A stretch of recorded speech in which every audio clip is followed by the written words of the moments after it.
हाँ। नमस्ते डॉक्टर साहब। तो ज्योतिष के बारे में आप कौन कौन सा ज्योतिष जानते हैं?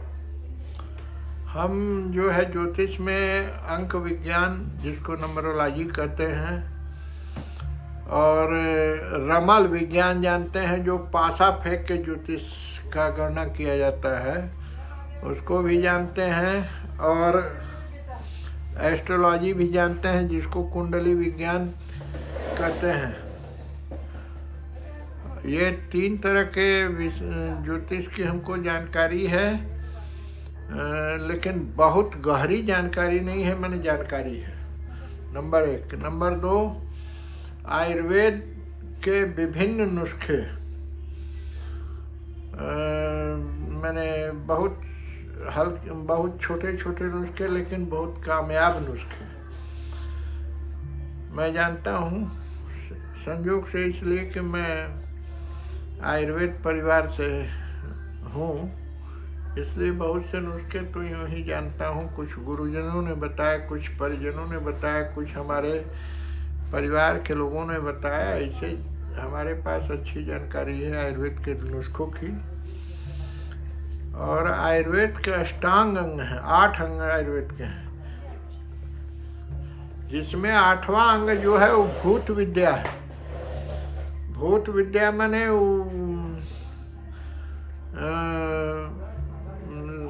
साइकोथेरेपी, उसको मॉडर्न में कहेंगे, मनोवैज्ञानिक चिकित्सा, जिसमें मंत्र है, तंत्र है, यंत्र है। ये तीनों की भी जानकारी मुझे है। और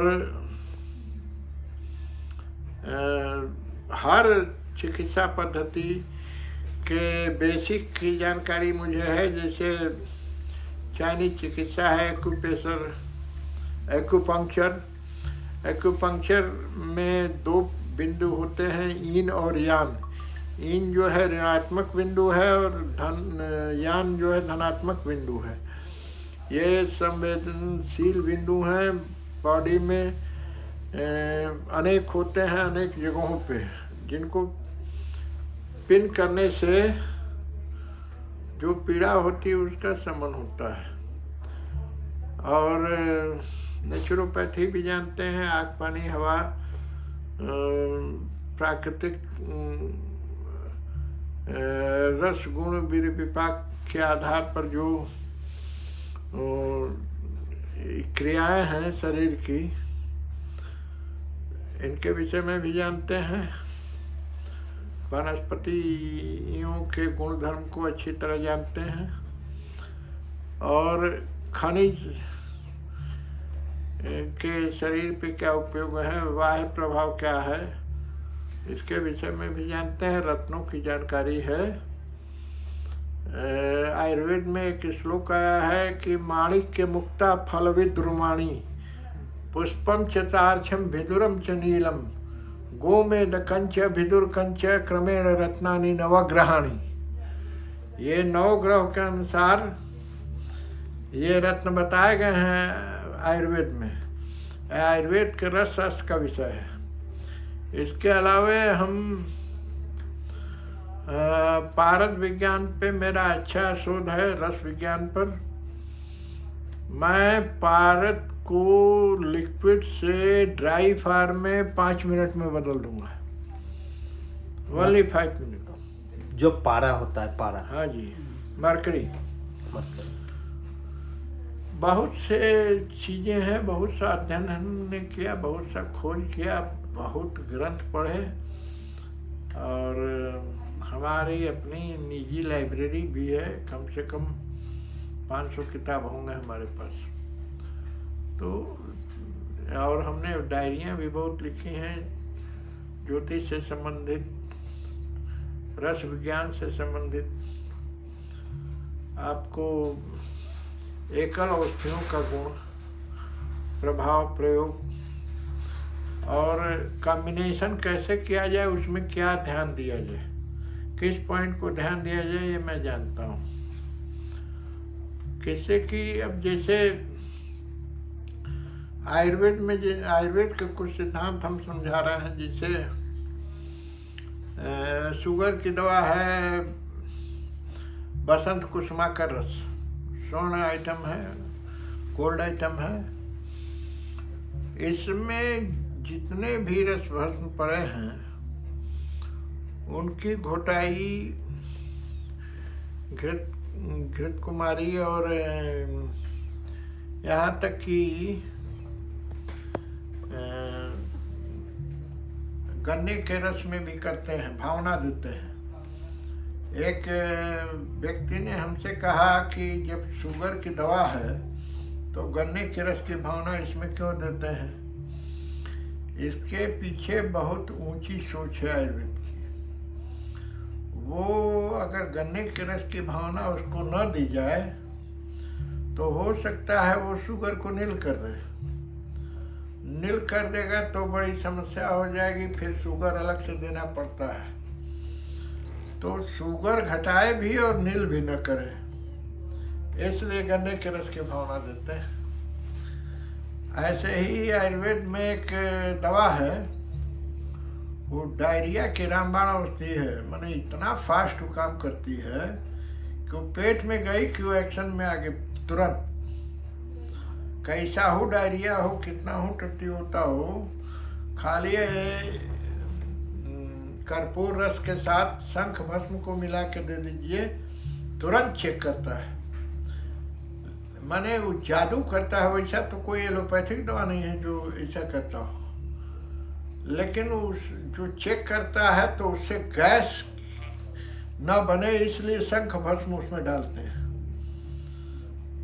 अचानक आलाप सडन शरीर की गतिविधियों को चेक कर देगा तो उससे विकृति पैदा होगी, गैस बनेगा, पेट में दर्द पैदा होने लगेगा और भी बहुत सी बातें हो जाएंगी। इससे बचने के लिए उसमें शंख भस्म का योग करते हैं। तो दवाएं कई प्रकार की होती हैं। कुछ हो इस आधार पर किया जाता है कि इस तत्व की कमी है, इसको दिया जाए तो ये मेकअप हो जाएगा। कुछ इस आधार पर किया जाता है, जैसे नियम है हेतु विपरीत चिकित्सा, कारण के विपरीत इलाज। ठंडा लगा है, गर्मी पहुंचा दीजिए दवाई से या मसाज से या हीटर से, चाहे जैसे भी। तो आपको जो है शरीर को गर्मी मिल जाएगा, उसका ठंडे का गुण खत्म हो जाएगा या सामान्य हो जाएगा। वैसे अगर लू लगा है तो फिर वहाँ ठंडा इलाज करते हैं। गर्मी से समस्या जो पैदा हुई, अतिरिक्त गर्मी, शरीर की सामान्य गर्मी से बहुत ज़्यादा अतिरिक्त गर्मी अगर शरीर को झेलना पड़ता है तो उसका प्रतिक्रिया होता है। उस प्रतिक्रिया को ख़त्म करने के लिए शीतोपचार करते हैं। जैसे ठंडे पानी को सिर पर रखना, ठंडे पानी की धारा बहाना, ठंडे जल से नहाना, बहुत सी बातें हैं। तो ये सब तरीके हैं हमारे प्राचीन महर्षियों के। आयुर्वेद में तो ऐसी ऐसी चीज़ हैं जिसको देख के और प्रयोग कर हम खुद आश्चर्यचकित हैं। जैसे फाइलेरिया का एलोपैथ में कोई इलाज ही नहीं है। फाइलेरिया अगर हो जाए किसी को तो एलोपैथ में वो इलाज देंगे तो उससे राहत होगा, लेकिन वो ठीक नहीं होगा। फाइलेरिया मीन्स पैर मोटा हो जाना। फाइलेरिया का लक्षण ये है कि शरीर में किसी अंग में सूजन और टनक के साथ दर्द। अब ये जनरली शुरुआत गुप्तांगों से होता है। तो दर्द और टनक के साथ दर्द और जाड़ा देखे भयंकर बुखार एक दिन में तोड़ देता है शरीर को। इस संयोग से विद्यार्थी जीवन में हमको हुआ था जब हम आयुर्वेद पढ़ रहे थे। तो कितने साल पहले लमसम? लगभग 40 साल पहले की बात है। तो हम एक आयुर्वेदिक डॉक्टर के यहाँ गए तो कहा कि अरे कुछ नहीं है, फाइलेरिया है, हेट्राजन, बेनोसाइड, यूनिकार्बाजन, ये सब खा लो ठीक हो जाएगा। हम खाए, उससे आराम हुआ, ठीक हुआ। लेकिन हमारे साथ एक समस्या ये थी कि जिस दिन हम चावल खा लिए उसी दिन फाइलेरियल अटैक हमको हो जाता था। हम चावल से इतने डर गए कि हम चावल खाना ही छोड़ दिए। और फिर डॉक्टर कहेगा कि फिर हम चावल खाए तो ऐसा होगा, तो कहा चावल मत खाइए और ये दवाई लंबा कीजिए। तो हम 25 दिन तक हेटाजन दिए। उसका असर ये हुआ कि हमें घबराहट होने लगी और जी मिचलाने लगा, घबराहट होने लगी। तो हमने अपने आप बंद कर दिया, डॉक्टर से पूछने भी नहीं गए। फिर हम आयुर्वेदिक किताब उठाए। हमारा छोटा भाई होम्योपैथ पढ़ता था, उसका होम्योपैथिक किताब भी उठाए कि फाइलेरिया के लिए इसमें कौन सी अच्छी दवा है। तो हम आयुर्वेद में तो नित्यानंद रस है और सलीपत गजकेसरी रस। हमारे पिताजी भी मेडिकल अफसर थे, तो हम उनके क्लिनिक डिस्पेंसरी से एक पैकेट उठा लाए और हम खुद प्रयोग करने लगे। 1 महीना प्रयोग करने के बाद हम डरते डरते टेस्ट करने के लिए हमने घर पे कहा कि भैया हमको चावल आज खिलाओ, आज चावल खाएंगे। तो चावल जब हम खाए तो कुछ नहीं हुआ, कोई रिएक्शन नहीं, कोई साइड इफेक्ट नहीं, कोई लक्षण नहीं, कुछ नहीं। तो हमारा उत्साह बढ़ा। तो हमने कहा आज केवल चावल खाएंगे, फिर भी कुछ नहीं हुआ। तीसरे दिन हमने कहा कि आज हम चावल और दही खाएंगे। तीसरे दिन खाली चावल दही खाए, कुछ नहीं हुआ। वो जो गया 40 साल हो गया, अभी तक नहीं आया। तो आप समझ जाइए, आयुर्वेद माने इतना भरोसा आयुर्वेद में है हमको ये सब घटनाओं के कारण। तो आयुर्वेद में कितने साल से, मतलब आपके दादाजी या दादी थे ना आयुर्वेद डॉक्टर? हमारे दादा आयुर्वेद चक्रवर्ती थे, श्रीलंका गवर्नमेंट से उनको अवार्ड मिला था, DSCA उपाधि मिला था, डॉक्टर इन आयुर्वेदिक साइंस। हमारे दादा भी आयुर्वेदिक कॉलेज के प्रिंसिपल है, बनारस के अर्जुन आयुर्वेद महाविद्यालय के प्रिंसिपल है, टावर के एडवाइजर रहे और महर्षि महेश योगी के यहाँ भी नाड़ी परीक्षण के लिए जाते थे। और ऑल इंडिया आयुर्वेदिक कांग्रेस के मंत्री रहे, उत्तर प्रदेश नहीं हाँ मंत्री रहे। ऑल इंडिया आयुर्वेदिक सम्मेलन के पत्रिका के प्रधान संपादक, सुधा निधि आयुर्वेदिक पत्रिका के प्रधान संपादक और कई पत्र पत्रिकाओं के संपादक रहे। उन्होंने पुस्तक भी लिखा है, नाड़ी विज्ञान, गूगल पर देख सकता है आदमी, ताराशंकर वैद्य। और हमारी दादी भी मेडिकल अफसर थी उत्तर प्रदेश में, हमारे पिताजी मेडिकल अफसर थे। ये मेरा सौभाग्य है कि मैं आयुर्वेदिक परिवार में मैंने जन्म लिया और आयुर्वेद मेरे रग रग में बह रहा है। तो डॉक्टर साहब पहले ज्योतिष बताने से उसके बाद डायरेक्ट गए आयुर्वेद पे। तो आयुर्वेद का कुछ श्लोक बताइए। अच्छा ठीक है। तो कफा पंगु पंग पित्त पंगु पंग वो मल धातव वायुना यत्र नीयन्ते तत्र गच्छन्ति मेघवत्। इसका आशय ये है कि कफ भी लंगड़ा है, लंगड़ा माने नॉन मूवेबल, मूवमेंट नहीं है कफ में। पित्त पंगु, पित्त भी लंगड़ा है, उसमें भी मूवमेंट नहीं है। पंग वो मल धातव, मल मतलब मलनी करनात् मला, जो शरीर को मलिन कर दे, गंदा कर दे, उसको मल कहते हैं। जैसे पसीना, लैट्रिन, बाथरूम, आपको आँख का कीचड़, दांत का मैल, बाल, नाखून, ये सब मल के रूप में माने जाते हैं। तो इनमें भी गति नहीं है। मल धातु, धातु 7 प्रकार के होते हैं, रस, रक्त, मांस, मेद, अस्थि, मज्जा, शुक्र।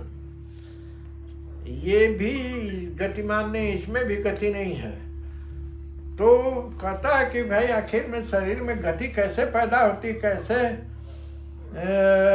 रस, रक्त, मांस, मेद, अस्थि, मज्जा, शुक्र गतिशील होते हैं और शरीर का पोषण कैसे होता है वात पित्त कफ में गति कैसे आती है, और रोगों का विकास बिना गति के कैसे होता है। तो आयुर्वेद ने इतना अच्छा समझाया इस विषय में। उसने कहा कि सब नॉन मूवेबल हैं, तो मूवमेंट शरीर में आता कहाँ से है। उसने कहा कि शरीर में मूवमेंट आता है वायु से, और वायु शरीर और पूरे जीवधारियों के लिए बहुत प्रधान है। वायु भी 5 प्रकार के होते हैं, पित्त भी 5 प्रकार के होते हैं, कफ भी 5 प्रकार के होते हैं, लेकिन वायु को ही प्राणवायु की संज्ञा दी गई है एक भेद को। तो प्राणवायु ही आत्मा होती है, बहुत सूक्ष्म होती है। तो लोग कहते हैं कि भाई ईश्वर का नाम लेते हैं, कहते हैं कि भाई ईश्वर, अरे ईश्वर का मतलब क्या होता है, यह स्वर जो चल रहा है वही ईश्वर, यही ईश्वर है। आई जब चला गया तो ईश्वर गए। गति जो है ईश्वर से गतिमान है पूरा ब्रह्मांड का जीव जगत। तो 5 क्या नाम है उसका? अब वो सब बात एक बार बता दीजिए यार, ठीक से ना। अच्छा, प्राण वायु, अपान वायु, श्वान व्यान वायु, उदान वायु, यही सब है। ऐसे अब इतना हमको ठीक है। तो डॉक्टर साहब ने बहुत चीज़ बताए, और इनके ऐसा नहीं कि अनुभव है, बहुत दिनों से, इतने सालों से ये खुद कर रहे हैं। मोर देन 35 साल, लाइक 35 ईयर्स से ऑलमोस्ट यही काम को कर रहे हैं। और ज्योतिष का भी नॉलेज है और आयुर्वेद का तो नॉलेज है ही।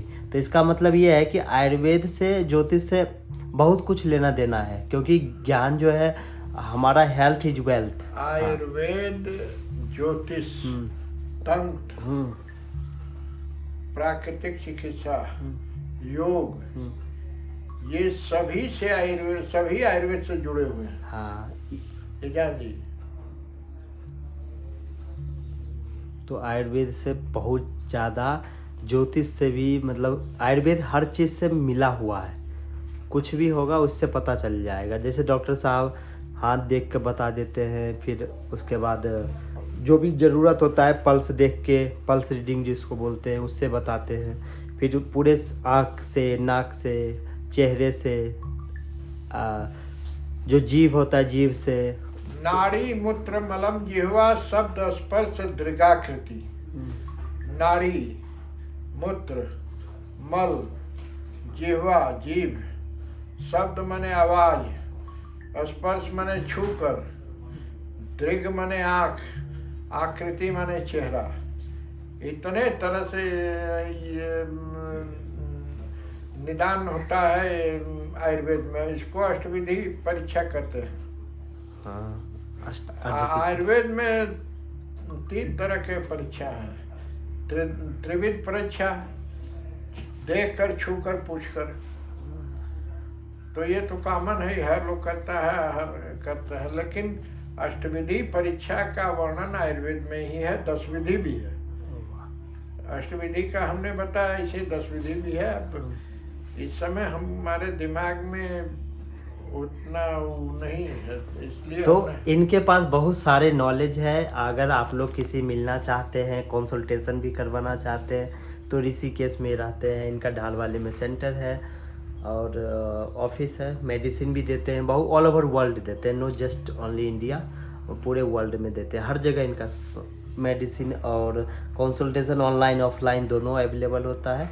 तो कभी भी आप इनसे संपर्क कर सकते हैं किसी प्रॉब्लम से। ये बताते हैं सबको, और क्या क्या ज़रूरत है, ज़रूरत के हिसाब से, क्योंकि हम भी इतने सालों से जुड़े हैं और हमारे लिए भी काफ़ी सालों से हम दोनों मिलकर काम कर रहे हैं इतने दिनों से। तो काफ़ी रिजल्ट देखने को मिलता है। कैसा भी बीमारी हो, प्रॉब्लम हो, उससे पता चलता है जब पेशेंट आते हैं क्या क्या होता है, कैसे ठीक होते हैं। हाँ, तो बहुत चाहिए। ये तो बहुत लंबी बन जाएगा वीडियो, 1-2 घंटे भी कम पड़ जाएंगे। तो अभी तो हम समाप्त करते हैं, दूसरी बार फिर लाएंगे और सबको दिखाएंगे फिर से।